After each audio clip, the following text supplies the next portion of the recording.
आप सबने रामायण पढ़ा है। रामायण में एक कथा आती है कि कुंभज ऋषि के आश्रम में पार्वती जी को सती मैया और भगवान भोलेनाथ कथा सुनने गए थे और लौटते हुए जो वन में राम लक्ष्मण विलाप कर रहे थे, सीता जी का हरण हो गया था, तो उनको विलाप करते हुए देखकर ये दोनों रुक जाते हैं, आकाश मार्ग से जा रहे हैं।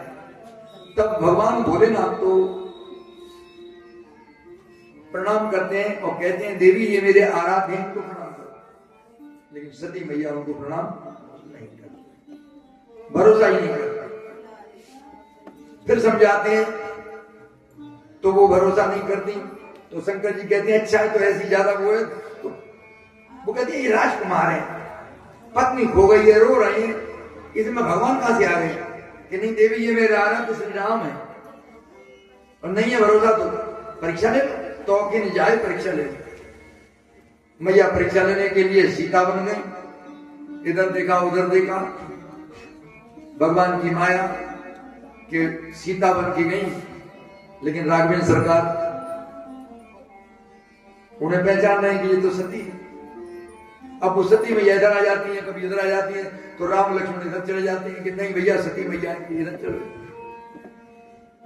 नहीं रहा गया तो प्रणाम करते हैं, मैं दशरथ पुत्र राम, हे मातेश्वरी, हे मेरी आराध्या, मैं आपको प्रणाम करता हूं।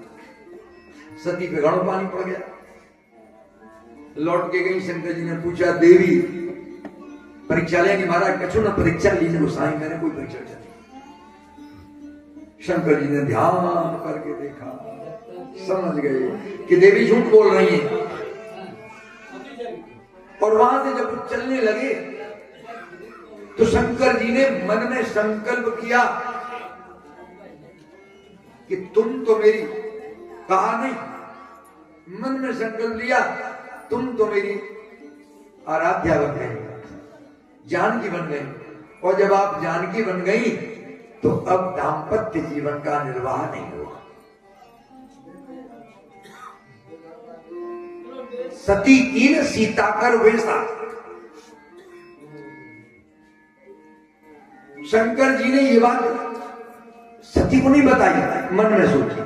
कभी आकाशवाणी होती है, धन्य है भगवान भोलेनाथ, ऐसी कठोर प्रतिज्ञा तो आप ही जैसा कोई देवता कर सकता है। उन्होंने संकल्प लिया, अब तो मैं इनके साथ रहूंगा, अपनी आराध्या सीता मैया मानते हुए। भक्तजनों दोनों पत्नी के रूप में न रहकर आराध्य और आराध्या के रूप में रहकर, जब काफी दिन तक संपर्क नहीं हुआ तो सती मैया समझ गई कि कुछ दाल में काला है, मेरे स्वामी के मन में कुछ भाव है, इसीलिए खाते हैं पीते हैं, मैं सेवा करती हूँ, व्यवस्था करती हूँ, कथा भी सुनाते हैं, लेकिन ये मुझसे हेत नहीं करते, हंसकर बात नहीं करते। तो देवी भगवान से प्रार्थना करने लगी, तो मैं विनय कर्म कर जोरी और छूटे बेग देह। भगवान राम से ही प्रार्थना कर रही है कि मेरी ये देह नष्ट होनी चाहिए। तो अब निमित्त बनेगा कि नहीं कोई? तो एक बार प्रजापतियों का कार्यक्रम हुआ, उसमें दक्ष को बुलाया मुख्य अतिथि बनाकर, और उस यज्ञ में दक्ष मुख्य अतिथि थे। जब गए तो ब्रह्मा जी और शंकर जी समाधिस्थ थे। इन दोनों ने सम्मान नहीं किया, सब खड़े हो गए। जब शंकर जी ने मन से अपने ससुर जी को प्रणाम किया तब दक्ष प्रजापति, और ब्रह्मा जी तो पिता है, वो क्यों प्रणाम करते? फिर भी ब्रह्मा जी ने पूछा, भाई बच्चों को संभालो, बच्चों को शांत करिए। तो इस प्रकार से अंत में वो नाराज हो गए और कहा कि जो शंकर जी की आराधना करेगा, इन्हें यज्ञ में भाग देगा, उसकी यज्ञ सफल नहीं होगी। नांदी बाबा ने भी दक्ष प्रजापति को शाप दे दिया, तुम जिस मुख से हमारे स्वामी को शाप दे रहे हो ना, ये तुम्हारा मुख बकरे का हो जाएगा। आरोप प्रत्यारोप हुए और वहां से दक्ष प्रजापति बिना कार्यक्रम पूरा किए नाराज होकर चले गए। अब सती के मन में ये पीड़ा आएगा, स्वामी उससे बात तक नहीं कर, सेवा स्वीकार करते हैं। तो रात्रि ने जी बात सोचती है कि कोई ऐसा योग बने, मैं इस शरीर को कैसे छोड़ूं, तो मैं विनय करूं कर जोरी, छूटे बेग दे। परिस्थितियां बनती हैं। एक बार दक्ष प्रजापति ने बृहस्पति सब नाम का यज्ञ किया और उस यज्ञ में देश देश के राजा और देवताओं को निमंत्रण पत्र भेजे, लेकिन सती और भगवान शंकर का निमंत्रण नहीं किया। अब यज्ञ में कैलाश के ऊपर से विमानों में बैठे हुए देवता जा रहे हैं, देवांगनाएं भजन गाती हुई, गीत गाती हुई जा रही हैं। तो माता सती कहती है, स्वामी ये विमान कहां जा रहे हैं? कि देवी कहीं किसी के यहाँ कार्यक्रम होगा, जा रहे हैं, जाने दो, आपको क्या मतलब? कि नहीं स्वामी बताओ ये कहां जा रहे हैं? कैलाश के ऊपर से। देवी बताऊंगा तो आपको दुख होगा। कि नहीं स्वामी कोई दुख नहीं हुआ। तो देवी एक बार यज्ञ में ऐसे ऐसे आपके पिताजी हमसे नाराज हो गए थे और उन्होंने हमको शाप दे दिया कि शंकर को यज्ञ भाग न दे, और नांदी भी शाप दे आए कि जाओ दक्ष तुम्हारा बकरे का शुरू हो गया। अच्छा स्वामी ऐसी बात है? पर स्वामी एक बात कहूं, पिता भवन उत्सव परम, पिता भवन उत्सव परम, और जो प्रभु आय सुदेव, पिता भवन उत्सव परम, और जो प्रभु आय सुदेव, तो मैं जाऊं कृपायतन भक्ति विमल बलदेव। प्रभु आपकी आज्ञा हो जाए तो मैं चली जाऊं। अगर आपकी आज्ञा हो, भगवान भोलेनाथ कहते हैं, देवी हमारा तो ये मानना है कि जहां नाराजगी हो वहां नहीं जाना। स्वामी शास्त्र तो ये कहते हैं कि पिता के यहाँ मंदिर में, कथा में, यज्ञ में कोई जरूरी थोड़ी कि नौता आवे तभी जाए। गुरु के यहाँ मंदिर में जाने में कोई परहेज नहीं करना चाहिए। कि देवी ये ठीक है, आप सही कह रही हैं, मैं भी मानता हूं, कोई परहेज नहीं करना चाहिए। पर एक बात सुनो, यहां स्वामी कहो कि यद्यपि मित्र प्रभु चित्त गृह गया, यद्यपि शास्त्र कहते हैं कि मित्र के घर, दोस्त के घर, भगवान के दरबार में, पिताजी के घर अगर कोई कार्यक्रम हो तो जायु बिन बोले न सदेहा, बिना बुलाए भी चला जाना चाहिए। देवी हम तो ये सोचते हैं कि जहां सम्मान न हो वहां बिना बुलाए नहीं जाना। तदप विरोध मान जहां हो ही, ठीक है आप सही कह रही हैं, किंतु अगर हमारा विरोध हो, हमारा सम्मान न हो, कहां गए कल्याण न हुई। देवी वहां जाने में भला नहीं होता। मैं तो कहूंगा अब सती मैया बार बार बाहर जाती हैं, अंदर जाते हैं, ऊपर से विमान जा रहे हैं, बार बार पैर पटकती हैं। भगवान भोलेनाथ कहते हैं, देवी नहीं समझ में आ रही है कि स्वामी क्या समझ में आए, आप पिताजी के घर भी हमें नहीं जाने दे रहे। तब शंकर जी ने कहा, देवी अगर आपकी इच्छा है, मन में सोच लिया, वो है जो श्री राम रच रखा, वो पर तर्क बढ़ा दे, जो होगा तो देखा जाएगा। कहा मेरी ससुराल का मामला है, गढ़ो सती को सजाओ, अच्छे गहने कपड़े पहनाओ। यो न कहेंगे कि नंगा के कैलाश से आई है। नांदी को सजाओ, नांदी के सिंह सोने से मढ़े गए, खुर मढ़े गए, अच्छा उस पर गद्दी बनाई गई, और यो कहा कि अकेली सती नहीं जाएगी, अकेले नांदी नहीं जाएंगी, अकेले मेरे दोनों गण संगी भंगी नहीं जाएंगे। अरे दल बल से जाऊं लगे तो कि किसी राजे महाराजे की सवारी आई तो सैकड़ों गण साथ भेज दिए भगवान। दक्ष यज्ञ में गई, पहले माताओं भवन में गई तो क्या देखती हैं, वहां जितने भी चपरासी और नेता और जो खड़े हुए ना, कोई प्रणाम नहीं करते। मुंह फेर लेती है, अरे आए गई, जाते राम राम मत करिए, उन्हें चक्कर पड़ जाएगा। हमारे स्वामी नाराज हो जाए, मुंह फेर लेते हैं। महल में गई तो बहन मुंह फेर ली, बहनों ने मुंह फेर दिया। मैया मौसी मिली, उन्होंने गले मिली, कुछ देने की कोशिश की, सती मैया ने कुछ भी स्वीकार नहीं किया। यहां तक कि भाई को आवाज दी, भाई ने मुड़ के नहीं देखा। एक शाला में गई तो क्या देखती है, सब यज्ञ में लगे हुए हैं, लेकिन भगवान शंकर का यज्ञ भाग कहीं नहीं। बड़ी नाराज, वेद मंत्रों का उच्चारण हो रहा है, लेकिन सती मैया कहती है, अरे पिताश्री, जिनके गले से उतरी हुई माला को साक्षात ब्रह्मा जी धारण करते हैं, ऐसे भगवान भोलेनाथ का इतना अपमान कि उनका कोई यज्ञ भाग रहे। इच्छा होती है कि आपके शरीर से पैदा हुई सब काया को त्याग दूं, क्यों ना इस शरीर को समाप्त कर दूं। अरे मैं तो सोचती हूं, मुझे वो दिन याद आते हैं जब मेरे स्वामी मुझे आवाज देते हैं, कहते हैं, अरे दाक्षायणी सुनो, दक्ष पुत्री सुनो, आपकी काया से उत्पन्न इस काया को इच्छा होती है आपकी चीज आपको लौटा दूं, यही खत्म कर दूं। और भक्तजनों, मां सती के क्रोध का कोई ठिकाना न रहा,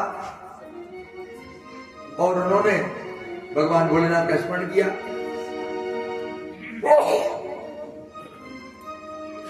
योगाग्नि प्रकट की और योगाग्नि से अपने आप को भस्म किया। बोलो सती मैया की। ऐसा कभी नहीं सोचना चाहिए। अज्ञानी लोग कहते हैं कि यज्ञ कुंड में कूद गई थी, ऐसा नहीं था। योगाग्नि से अपने आप को समाप्त किया था। अब जैसे ही सती जी का शरीर शांत हुआ, वैसे ही गण थे, गणों ने पूरा यज्ञ मंडप ध्वंस कर दिया, तोड़फोड़ मचा दिया, उखाड़ दिए रे तंबू।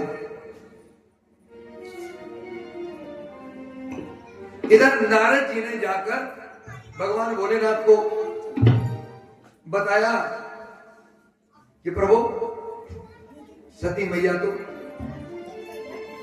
अपने इस शरीर को त्याग दें। शंकर जी बोले, ये तो होना ही था, हमारी बात उन्होंने सुनी नहीं, मानी नहीं, ये तो होना ही। पर कितने भी पति पत्नी में अनबन रही हो, एक दूसरे के जिगर का टुकड़ा होते हैं, एक दूसरे के बिना खाना नहीं खाते, आपस में लड़ाई भी हो जाती है। तो मैया को ये चिंता होती है कि भूखे न रह जाए, और उन्हें ये चिंता होती है कि मैंने तो खा लिया, जाने रोटी खाई है कि नहीं। बार बार बोलती नहीं है, रसोई में जाके देखती हैं रोटी खाई कि नहीं, और फिर प्यार से कहते हैं, देवी कोई बात नहीं, आप भी प्रसाद ले लो, आप खाओगे तो मैं खाऊंगा, नहीं मैं नहीं खाऊंगा।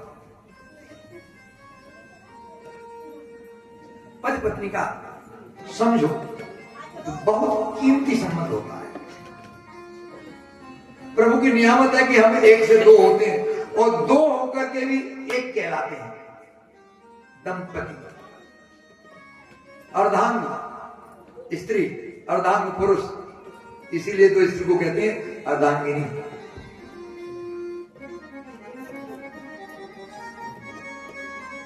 भोलेनाथ को पीड़ा हुई, शोकग्रस्त हुए, और उन्होंने अपनी जटाएं पृथ्वी पर पटकी, और उनमें से कुछ जटा निकाल के, जैसे ही वो कुछ बाल निकाले, वैसे ही साक्षात शंकर स्वरूप एक देवता प्रकट हुआ। बोलो वीरभद्र भगवान की जय, बोलो भैरव बाबा की जय। भैरव अवतार हुआ, जैसे शंकर जी वैसे ही वेशभूषा, वैसे ही हाथ में त्रिशूल है, वैसे ही बागंबर पहने हुए हैं, वही स्वरूप है। पिताजी महाराज आज्ञा, पुत्र तुम्हारी मां ऐसे ऐसे इन परिस्थितियों में गुजरी, वीरभद्र अपने साथ अनेक गणों को लेके गए। वीरभद्र ने जाके यज्ञ विध्वंस कर दिया, पूषा के दांत तोड़ दिए, भग के नेत्र, भग नाम के देवता के नेत्र निकाल दिए और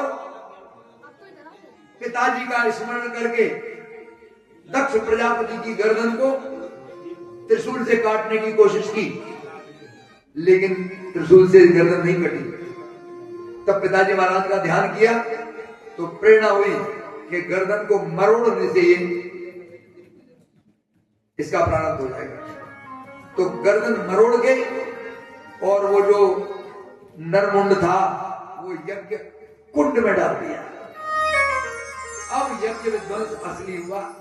अब यज्ञ अपवित्र हो गई, दूषित हो गई और गणों के साथ पूरा यज्ञ मंडप उखाड़ दिया, मलमूत्र त्याग दिया गणों ने, बांस बंदी उखाड़ लिए, वहां की प्रजा को, वहां यज्ञ में आए हुए संतों को सबको मार भगाया। वीरभद्र जी ने माता को देखकर पहले आंखों से आंसू बहाए और फिर उठा के अपने कंधे पर रख लिया और सती मैया को लेकर भगवान के पास पहुंचे। शंकर जी सती के शव को देखकर भाव विह्वल हो गए। उसे अपनाने के भाव से जबरदस्ती सती मैया का जो मृत शरीर था उसको शंकर जी छीनते हैं और कहते हैं, अरे ये क्या हुआ। यानी जो योगी हैं, जो दुनिया को मोह से छुड़ाते हैं, बड़े संकट में तो वो भी मोहग्रस्त हो जाते हैं। बड़े संकट में तो सीता जी के लिए राम भी विलाप करते हैं।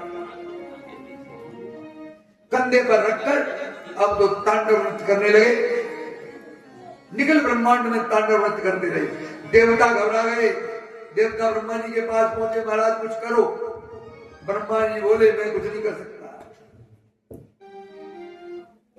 भगवान विष्णु की शरण में गए, कुछ करो। विष्णु बोले, मैं क्या करूं कि महाराज भोलेनाथ का क्रोध ठीक नहीं है और ये अच्छा लोग क्या कहेंगे कि मृत शरीर को कंधे पर रख करके उससे इतनी ममता, इतना मोह। देवताओं का इसमें आदर नहीं है। लोग क्या सोचेंगे कि देवता ऐसा कर रहे हैं तो हम क्यों नहीं करें। तब ब्रह्मा जी की प्रेरणा से भगवान विष्णु ने अपने सुदर्शन चक्र से सती मैया के शरीर के 51 टुकड़े किए। ये भागवत में नहीं है, मैं बोल रहा हूं शिव पुराण में से। 51 टुकड़े किए और जहां जहां ये 51 टुकड़े गिरे वहां वहां हमारे देवी मैया के शक्तिपीठ हैं, बड़े बड़े मंदिर हैं। जहां मुख गिरा वहां ज्वाला जी, जहां चित्त गिरा वहां चित्तपूर्णी, जहां निम्न भाग गिरे वहां गुह्येश्वरी, जहां नेत्र गिरे वहां नाना देवी। इस तरह से 58 शक्तिपीठ। और जहां बाल गिरे वृंदावन में, क्या नाम है, कात्यायनी नाम हुआ वृंदावन में, देवी मैया का बहुत बड़ा मंदिर है, वहां बाल गिरे थे।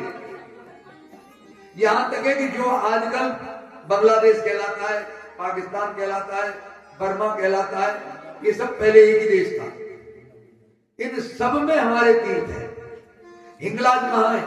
पाकिस्तान में आज भी है, भले ही उन्होंने तोड़ फोड़ दिया लेकिन हिंगलाज आज भी है। शक्तिपीठ बने और फिर देवताओं ने शंकर जी को मनाया। शंकर जी को मनाकर ले गए। दक्ष प्रजापति के सिर पर बकरे का सर रखा। दुनिया की पहली सर्जरी भगवान भोलेनाथ ने की और उनका यज्ञ पूरा गया। बोलो शंकर भगवान की, बोलो पार्वती मैया की, बोलिए सती मैया की। हाँ भैया 5:20 आरती करें, अब वही देख रहा भैया। आप सबसे प्रार्थना है, देखो कथा में व्यास को आनंद आता है जब 4 लोग सामने हो। आप सच मानो 1 घंटे कथा मैंने कही है और मैया ने सुनी है। भाई ये तो हमारे साथ ही है, रोज सुनते। कल तो 5-6 बच्चे तो बैठे थे, 10-10 साल के, 8-8 साल के, 12 साल के। आज तो बच्चे भी नहीं थे। हमें लगा कि हमारी कथा में कोई कमी है, इसलिए भक्त लोग हमसे लगाव नहीं रखते, स्नेह नहीं करते। हाथ जोड़े की प्रार्थना है, यदि कथा अच्छी लगी हो तो आप आए, अपने साथ 4 इष्ट मित्रों को लाए, माताओं को लाए, पड़ोसियों को लाए, और देखो सरस्वती मैया कोई अच्छी बात हमारी वाणी से कहलवाए, आपके जीवन में काम आ जाए, हमारा प्रयास सार्थक है। जीवन भर हम पढ़े ही पढ़े हैं। हम 5 विषयों में तो एमए है, पीएचडी है, डॉक्टरेट की हुई हमने, और कॉलेज में हमने पढ़ाने वाले प्रोफेसरों को पढ़ाया है, उनके गुरु और प्रोफेसर रहे, और अब कथा के माध्यम से यही सुना रहे हैं। तो कुछ अच्छी बात आपके काम आ जाए, इस भाव से प्रार्थना करूंगा कि सब लोग कोशिश किया करें। चलो घर के काम होते हैं, 12 बजे नहीं आए, 12:30 आओ, 1 बजे आओ, 1:30 बजे आओ, पर आओ। हाँ बड़ी आरती करवाई। हे धन्य तेरी माया जग में भजन, ओ दुनिया के रखवारे, शिव शंकर भोले भाते, शिव शंकर रघुनाथे, शिव शंकर भोले भाते, शिव शंकर रघुनाथे। हे धन्य तेरी माया जग में, ओ दुनिया के रखवारे, शिव शंकर रघुनाथे, शिव शंकर भोले भाते, शिव शंकर रघुनाथे, शिव शंकर भोले भाते।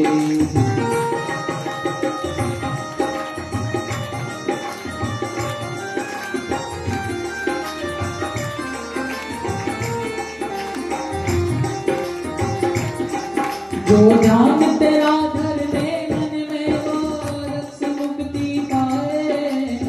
हरिओ हरिओ हरिओ हरिओ, भव सागर से उसकी नैया, तो पल में पार लगाए, मैं पर में पार लगाए। संकट में भक्तों से बढ़कर तू भोले आप समाते, शिव शंकर रघुनाथे, शिव शंकर भोले भाते, शिव शंकर रघुनाथे, शिव शंकर भोले भाते।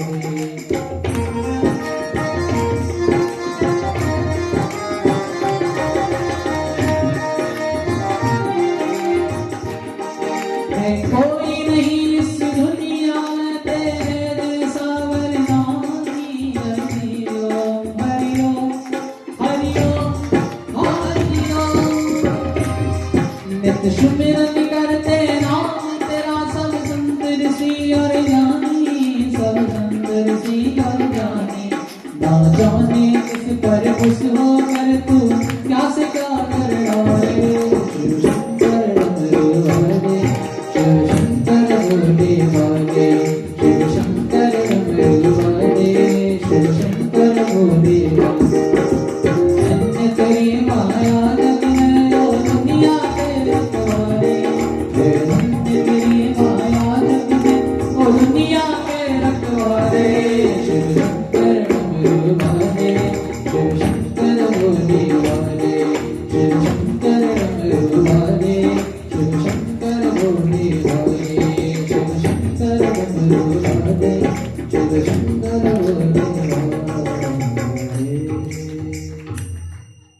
शंकर भगवान की जय। हम सभी भक्तजन अपने स्थान पर आरती के लिए खड़े हो जाएंगे और कल से समय से आने का पूर्ण प्रयास करेंगे। हरि ओम चंद्रमा मनिषोजात चक्षो सूर्यो अजायता श्रोता द्वादश प्राण से मुखादि अजायत।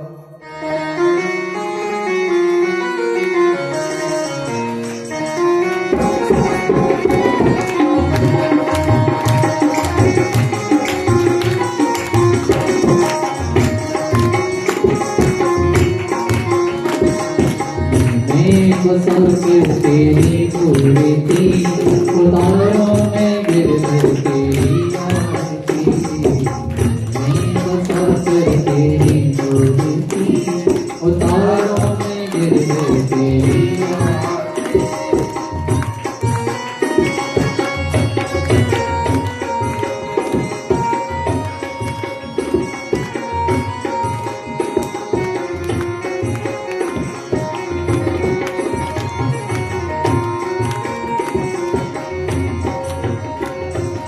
करुणा करो कष्ट करो ज्ञान दो भगवान रोग फंसी नाम तेरी तार दो भगवान दर्द की दवा तुम्हारे पास है दर्द की दवा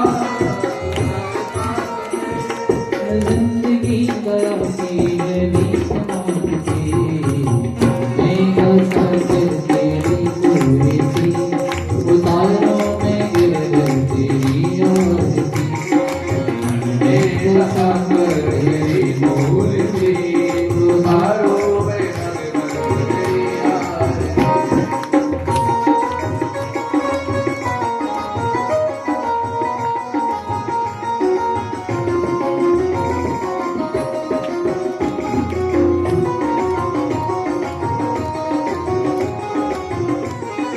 मांग तुमसे क्या मैं यही सोचूं भगवान जिंदगी जब तेरे कर जीवन पर मांग तुमसे क्या मैं यही सोचूं भगवान जिंदगी जब तेरे नाम कर दिया सब कुछ तेरा कुछ नहीं तेरा सब कुछ तेरा कुछ नहीं तेरा चिंता है तुम्हें प्रभु संसार की मैं सागर तेरी पूरी थी उतारों में गिर गई तेरी आरती मेरा सागर तेरी पूरी थी उतारों में गिर गई तेरी आरती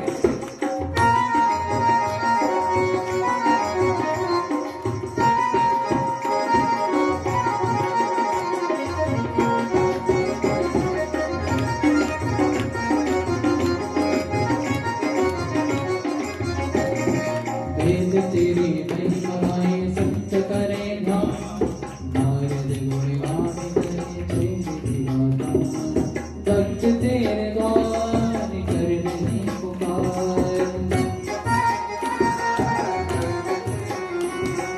भक्त तेरे द्वार करते हैं पुकार भक्त तेरे द्वार करते हैं पुकार प्यास दास में दे तेरी गाने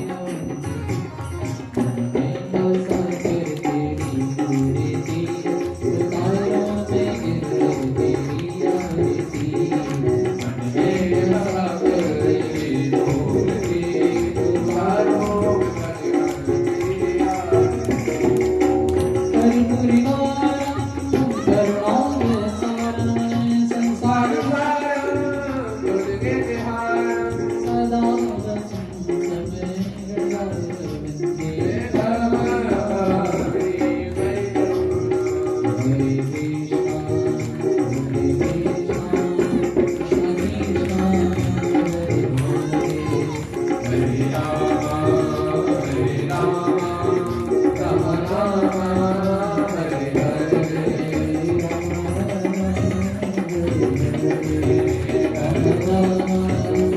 Hare